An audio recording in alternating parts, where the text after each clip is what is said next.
one convolution that will output a 28 by 28 by something. Let's say 28 by 28 by 64 output, and you just have a volume there. But maybe you also want to try a 3 by 3, and that might output a 28 by 28 by 128.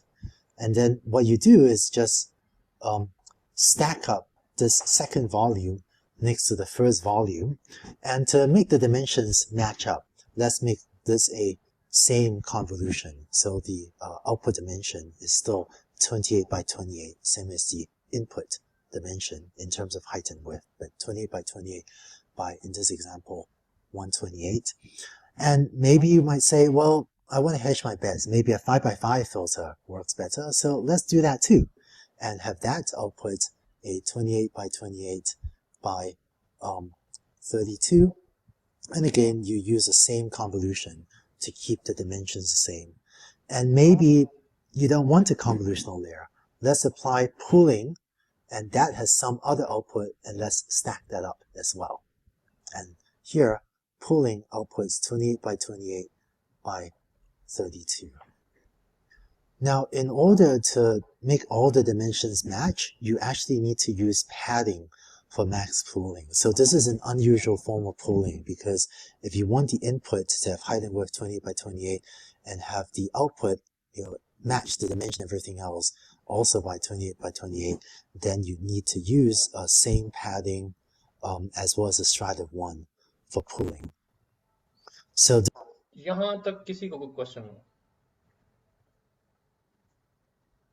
यहाँ तक किसी को question, कोई चीज समझ ना आई?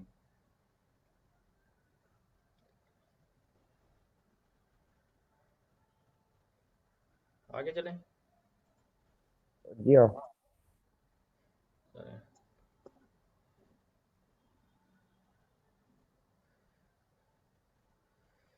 अच्छा, mic जिसका वर्क नहीं कर रहा तो वो अपना क्वेश्चन रेज कर सकता है चैट के ऊपर। चैट बॉक्स मेरे पास खुला हुआ है, मैंने उसको, अगर माइक काम कर रहा है तो फिर जो है ना उसको चाहिए कि बाय वॉइस पूछे, ठीक है?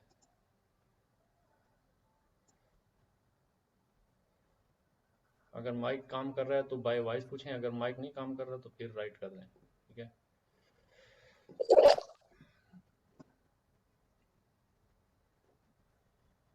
ठीक है, नेक्स्ट आगे चलें। यहाँ तक तो किसी को कोई क्वेश्चन नहीं है ना? Stride vary according to max pooling. Max pooling, stride vary according to max pooling. Max pooling में एक पैरामीटर है जिसको स्ट्राइड कहते हैं, ठीक है? स्ट्राइड का मतलब है कि कितने स्टेप, जो विंडो चल रही है वो कितने स्टेप ले, ठीक है? तो वो है स्ट्राइड। तो स्ट्राइड 1 का मतलब है कि 1 स्टेप ले, ठीक है? और सेम का मतलब है कि ये जो डायमेंशन है 28 आपको मतलब मैक्स पूलिंग जो है आपकी हाफ कर देती है डायमेंशन को, ठीक है? अगर 28 है तो 14 कर देगी, अगर 14 है तो 7 कर देगी। लेकिन हम जब करते हैं, लिखते हैं ना, जब सेम का मतलब है वो पैडिंग यूज करते हैं, यानी कि पैडिंग कर देते हैं इसके चारों तरफ, ठीक है? एम्प्टी पिक्सेल्स लगा देते हैं, एम्प्टी पिक्सेल्स। तो फिर जब वो मैक्स पूलिंग करते हैं तो उसकी डायमेंशन जो है ना, वो जो इनपुट डायमेंशन रहती है ना, वही हाइट विड्थ वही रहती है, हाइट और विड्थ उसकी सेम रहती है, ठीक है? स्ट्राइड वो सब ये मैक्स पूलिंग में हम फिर ये यहाँ पे 28 की बजाय इसको फिर हम जो पैडिंग करेंगे वो फिर ये डबल हो जाएगी पैडिंग इसकी? नहीं, डबल नहीं हो जाएगी। इसके जी पैडिंग करके इसके अराउंड जो है ना 2 पिक्सल आ जाएंगे, ठीक है? ठीक हो गया। दो इधर ऊपर आएंगे, 2 साइड पे आएंगे, 2 बॉटम पे, 2 इस साइड पे। तो वो जो है फिर जब आपके वो मैक्स पूल होगी ना, तो उससे ये है कि ये 28 रहेंगे। ठीक हो गया, ठीक हो। ये है आपका कॉन्वोल्यूशन वाला जो चैप्टर है ना, उसके अंदर ये चीज़ें लिखी हुई हैं। बेसिकली मैं अगर आपको बताऊं ना सिंपल वर्ड में, अगर आप बुक की बजाय ना, बुक के साथ साथ अगर ये जो कोर्स है ना इसका, एंड्रयू निग का, अगर आप इसको कर लेना, ये आपको बहुत फ़ायदा देगा, ठीक है? मैंने भी नहीं किया हुआ, ठीक है? सब्सक्रिप्शन की थी लेकिन मैंने किया नहीं था, ये करना चाहिए था। तो ये है। यहाँ तक अब ये जी यूट्यूब पे है ना अवेलेबल सारे? जी यूट्यूब पे अवेलेबल है, बस उसकी एक्सरसाइजेज वगैरह नहीं है। तो अगर किसी ने एक्सरसाइजेज करनी है और कम्प्लीटली अगर करना है उसको फॉलो, तो वो फिर कोर्सेरा के ऊपर सब्सक्राइब कर ले इस कोर्स को, क्योंकि उसके साथ आपको मिल जाती है सब मतलब स्कॉलरशिप जैसे मिल जाता है एक तो फाइनेंशियल एड, तो उसको अच्छा करके वो जी ये जो पैडिंग है मेरे हिसाब से मुझे जहाँ तक मेरी थिंकिंग काम कर रही है कि पैडिंग या जितना हमने अभी तक काम किया तो ज़रूरी नहीं है कि हम इसे यूज़ करें, क्योंकि वन बाय वन मतलब ये मज़ीद ऐड कर देगा। और अगर मैक्स टूल की बात करें वो तो ऑलरेडी जो है मतलब जो हाईएस्ट फीचर्स है या हाईएस्ट वैल्यूज है जिन पिक्सल की वो तो उठा लेगा। तो फिर पैडिंग हम क्यों यूज़ कर रहे हैं? कौन क्योंकि सी हम वैल्यू अगर यूज थ्री करें? पैडिंग की मैं बात कर रहा हूँ कि जब हम पैडिंग लगाते हैं तो वो ये है कि अगर वो हमारे पास 5x5 की एक एरे है तो उसमें ये है कि ये एक मजीद 1x1 रो या कॉलम जो है वो ऐड कर देती है। तो जो मैक्स टूल है वो तो ऑलरेडी जो हाईएस्ट फीचर्स है वो उठा लेता है, तो फिर इसकी ज़रूरत क्यों पड़ रही है पैडिंग की? अच्छा, पैडिंग की ज़रूरत क्यों पड़ रही है? पैडिंग की ज़रूरत इसलिए पड़ रही है कि अगर आपको ज़रूरत पड़े तो, वरना मैक्स पूल का तो काम ही यही है कि आपने उसको जो है ना सिंप्लीफाई करना है। ठीक है, नॉर्मली जो है आप इसकी ज़रूरत नहीं होगी नॉर्मली। ठीक है, क्योंकि आपका जो मकसद है ना जो कन्वोल्यूशन में या कुछ भी है, तो उसका मकसद ये है कि आपने रिसोर्स यूटिलाइजेशन कम से कम करनी है, यानी कि आपने जो हैवीली सीपीयू लोडेड टास्क हैं उनको जो है ना आपने पैरामीटर ज़्यादा जी पैरामीटर ज़्यादा जनरेट हो जाते हैं ना इनसे, हाँ, ये जो पैरामीटर ज़्यादा जनरेट हो जाते हैं, तो आपने टास्क को करना सिंप्लीफाई, मैक्स पूल इसीलिए यूज़ करते हैं। ठीक है, तो जी हाँ। नॉर्मली हमें ये नहीं करना होता, लेकिन इस केस में इंसेप्शन नेटवर्क में जब आप बहुत सारी लेयर्स को पैरेलल कर रहे हैं ना और फिर कॉन्केटिनेट करते हैं फार्मूला के अंदर, तो कॉन्केटिनेशन के अंदर आपको जो है एक एक डायमेंशन हाइट विड्थ सेम रखनी पड़ेगी, और चैनल्स चैनल्स नहीं लेकिन हाइट विड्थ को आपको यानी कि सेम रखना पड़ेगा। ठीक है, तो देन आप उसको कॉन्केटिनेट कर सकते हैं। ये हाइट और विड्थ इसकी सेम होगी तो देन कॉन्केटिनेट होगा। ठीक है, बात सिंपल सी है ना जी कि आपके ये जो ये हाइट और ये विड्थ अगर सेम होगी तो ये बॉक्स यहाँ क्या फिट होगा ना। ठीक है, अगर ये सेम नहीं होगी तो आपके ये कैसे मैच होगा इसके साथ। तो इसलिए जब आप मैक्स पूल लगाएंगे तो सेम का पैरामीटर लगाएंगे ताकि इसके ये 28 ये यहाँ पे सेम रहे।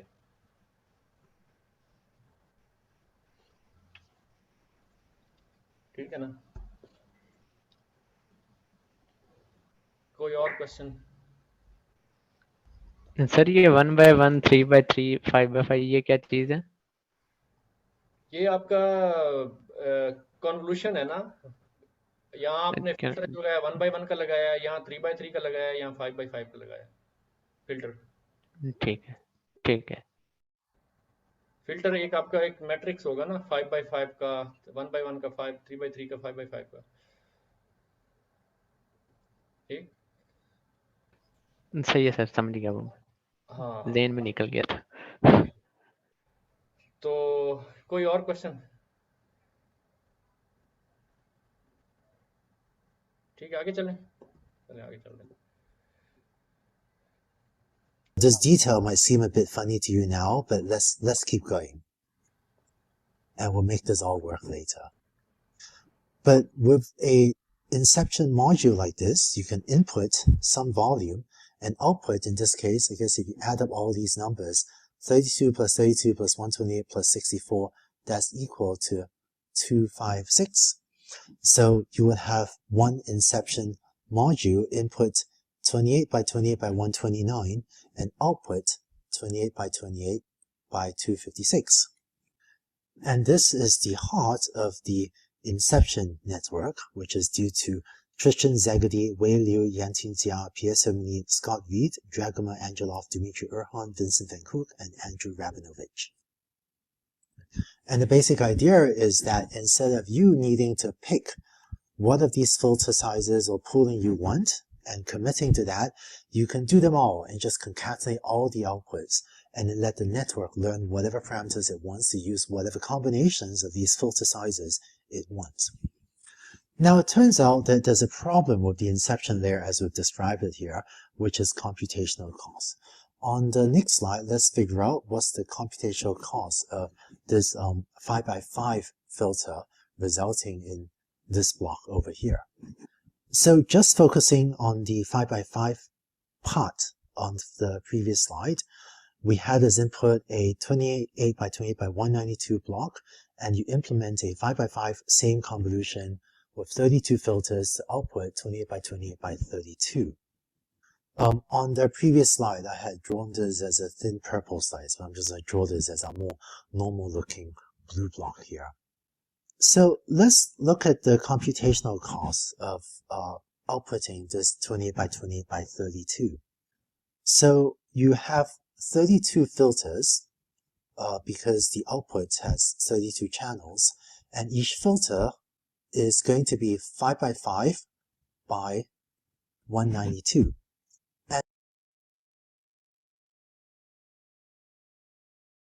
यहाँ पे जो है ना, जो थोड़ी सी मिस्टेक मेरे से हुई थी वो मैं आपको बताता हूँ। मैंने ये कहा था कि 5 by 5 का एक मैट्रिक्स, यानी कि 5 by 5 के मैट्रिक्स होगा, ठीक है, और कितने होंगे वो, एक यानी कि 5 by 5 का यहाँ मैट्रिक्स आएगा और वो क्या होगा, वो हो जाएगा इस पे ब्रॉडकास्ट, ठीक है। जैसे कि फर्ज किया यहाँ पे एक पहली विंडो जब आई 5 by 5 का एक आया आपका, मैं ये कह रहा था कि एक मैट्रिक्स आएगा, ठीक है, और वो ब्रॉडकास्ट होगा पूरे आपके यहाँ तक, ठीक है, उसका ऑपरेशन होगा और देन यानी कि ऐसे, ठीक है। लेकिन ऐसे वो नहीं है, असल में 5 by 5 के 192 मैट्रिक्स होंगे, ठीक है, जो कि यहाँ पे इससे मल्टीप्लाई होंगे, इस यानी कि आपके इस ब्लू जो आपका है बॉक्स, उसके अंदर से एक पूरी एक आपकी एक क्यूब होगा, उसके इक्वलेंट यानी कि 5 by 5 का, और उसके साथ वो कन्वोल्यूट होंगे, ठीक है, और उसका एक रेलो ऑपरेशन होगा, ठीक है। रेलो ऑपरेशन में क्या होता है, किसी की याद हो तो रेलो ऑपरेशन में क्या होता है? रेलो ऑपरेशन में होता है, रेलो का फार्मूला किसी को याद हो तो, नेगेटिव में हो तो उसको जीरो कर देता है, और मैक्स ऑफ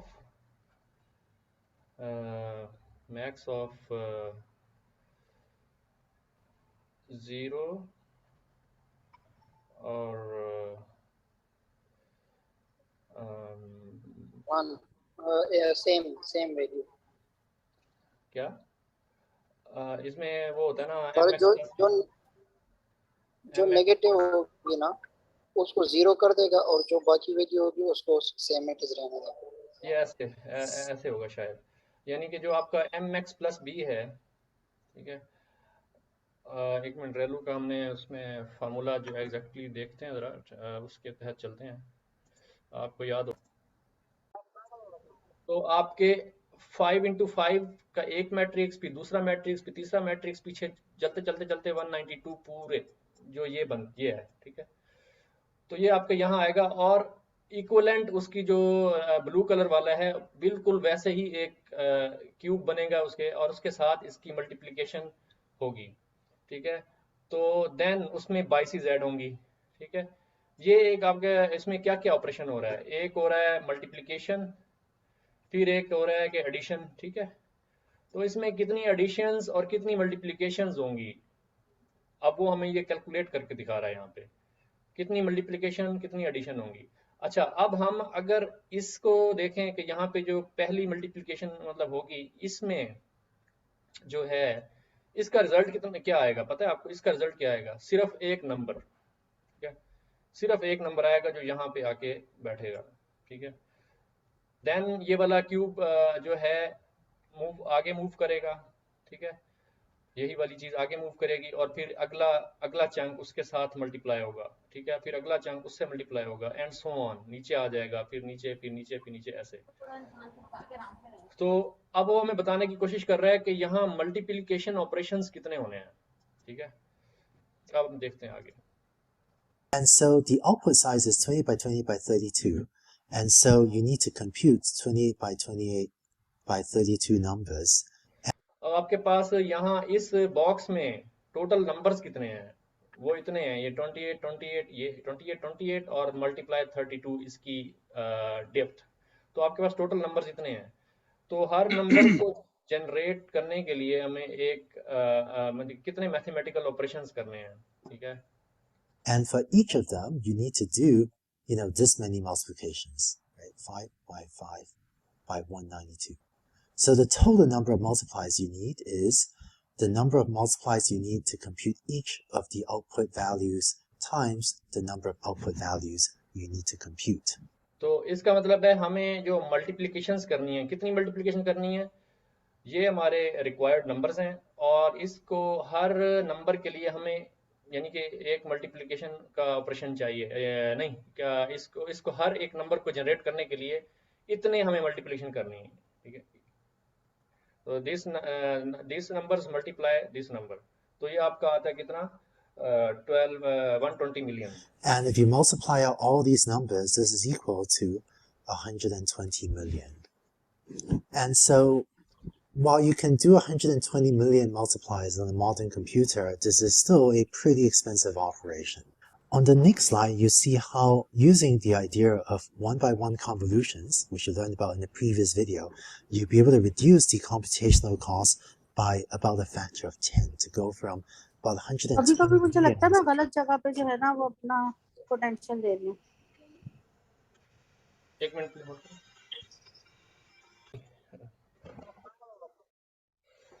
जी क्या कोई क्वेश्चन कर रहा था? जी मैं मनम कर रही थी। कंटिन्यू करें, कंटिन्यू बताएं कोई क्वेश्चन। तो ये 120 मिलियन ऑपरेशन हो गया कि जो कि यानी कि mx यानी mx m multiply by x, और इसके साथ साथ एडिशन जो बाइसेस होंगी तो वो भी आपके पास दिस नंबर ऑफ मतलब ऑपरेशंस होंगे जो कि एडिशन भी होगी। तो 120 मिलियन मल्टीप्लिकेशंस, 120 मिलियन एडिशंस, ठीक है, तो ये ह्यूज टास्क है। To about 1/10 of that. So please remember the number 120 so you can compare it with what you see on the next slide, 120 million. Here's an alternative architecture for inputting 28 by 28 by 192 and outputting 28 by 28 by 32, which is following. You're going to input the volume, use a one-by-one convolution to reduce the volume to a 16 channels instead of 192 channels. And then on this much smaller volume, run your 5 by 5 convolution to give you your final output. So notice the input and output dimensions are still the same. You input 28 by 28 by 192 and output 28 by 28 by 32, same as the previous slide. But what we've done is we've taken this huge volume we had on the left and we've shrunk it to this much smaller intermediate volume, which is only has 16 instead of 192 channels. Sometimes this is called a bottleneck. ये किसी ने कल question किया था bottleneck वाला ना, तो वो बॉटलनेक का बुक में लिखा हुआ है, तो मैंने उसको देखा है, पढ़ा है कि ये अगर आपका सिर्फ डेंसली कनेक्टेड नेटवर्क होता ना तो बॉटलनेक जो है ना इंफॉर्मेशन बॉटलनेक यानी कि इंफॉर्मेशन लॉस हो जाती है, उसमें लिखा हुआ है। लेकिन जब हम इसकी बात करते हैं ना 1:1 कन्वोल्यूशन की, तो इसके अंदर ये हालांकि ये बॉटलनेक है, लेकिन उसके बावजूद जब हम इसको फर्दर कन्वोल्यूशन करते हैं तो जो इन्फॉर्मेशन हम यहाँ से एक्सट्रैक्ट कर चुके होते हैं, यहाँ से लेफ्ट से इधर मिडल तक, ये जो इन्फॉर्मेशन है ना ये विदाउट लॉस जो है ना हमारे पास से आ जाती है और फिर हम इसको रिट्रीव कर सकते हैं यहाँ पे फर्दर। तो ये बुक में लिखा हुआ है, हम इसको पढ़ेंगे जब हम बुक की तरफ जाएंगे ना ये चीज आएगी वहाँ। There. ये तो मैंने बता दिया था इनको। जी जी जी जी जी आपने हमें बताया था, बिल्कुल बताया था, तो बुक में भी लिखा हुआ है। मैंने आज पढ़ा था।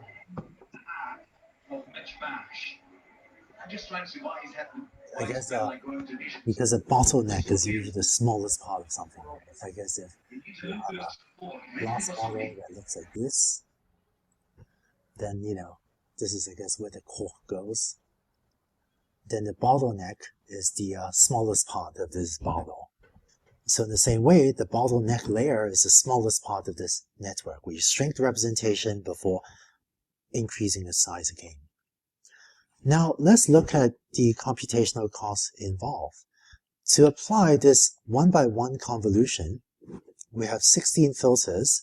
Each of the filters is going to be of dimension 1 by 1 by 192. This 192 matches that 192. And so the cost of computing this 28 by 28 by 16 volume is going to be, well, you need this many outputs. And for each of them, you need to do 192 multiplications. I could have written 1 times 1 times 192, right? It's just this. And if you multiply this out, this is 2.4 million. It's about 2.4 million. How about this second? So that's the cost of this first convolutional layer. The cost of this second convolutional layer will be that, well, you have this many outputs. So 28 by 28 by 32.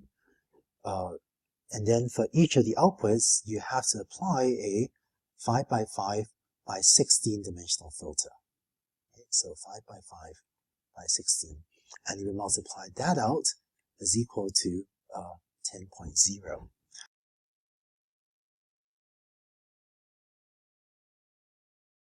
यहाँ पे किसी को कोई question हो तो बताएं।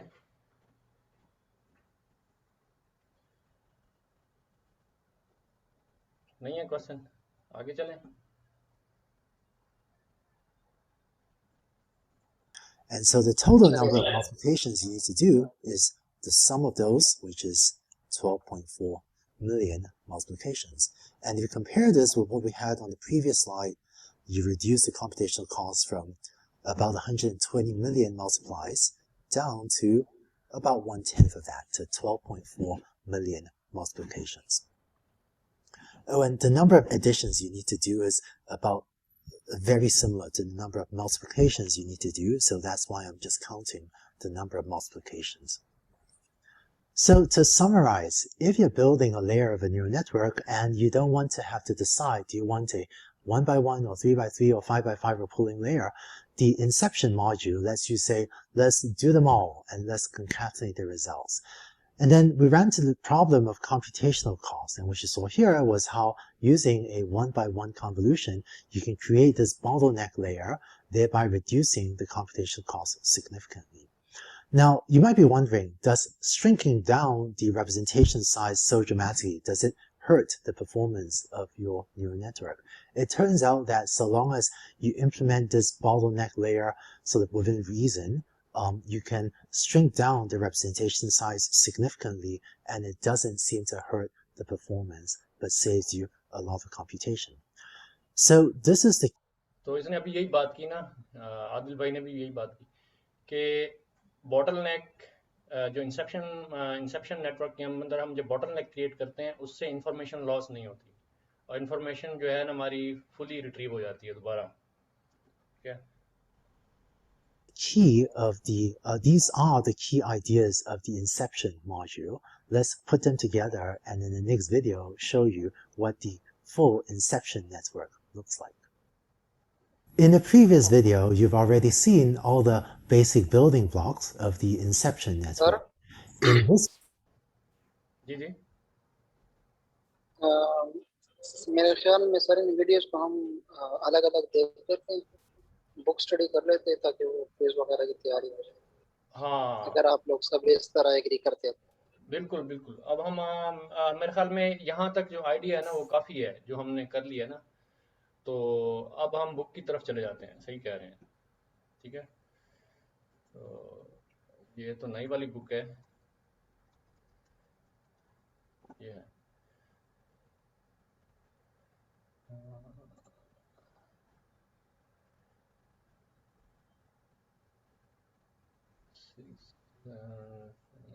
API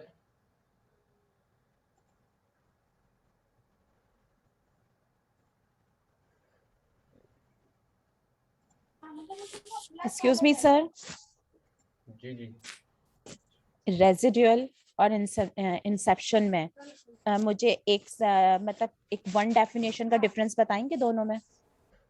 अभी मेरा ख्याल में एज रेजिडुअल आया नहीं है, तो थोड़ा सा ये क्वेश्चन इररेलेवेंट हो जाएगा, क्योंकि अभी हमने पढ़ा नहीं है ना। मतलब सारे पढ़ लेंगे तो फिर इसको डिफरेंशिएट करेंगे, ठीक है।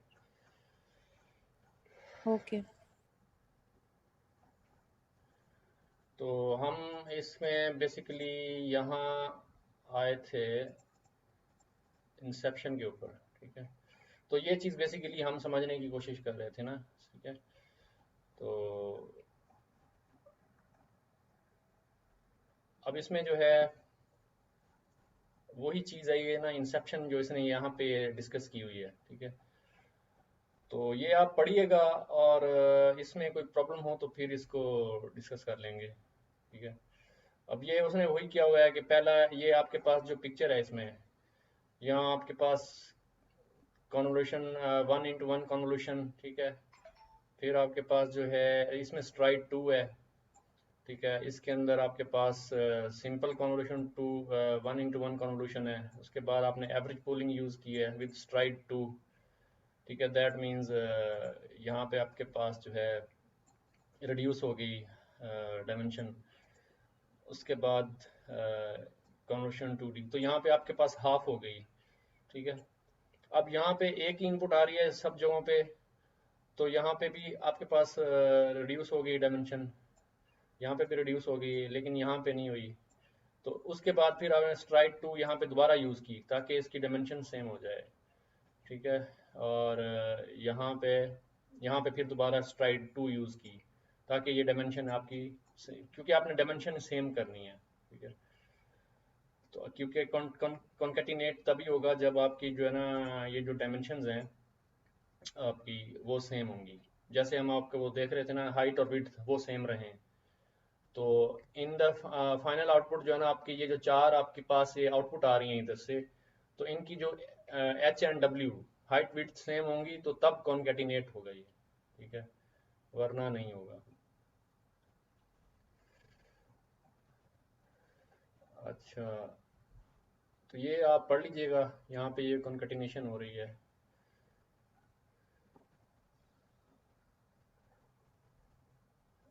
और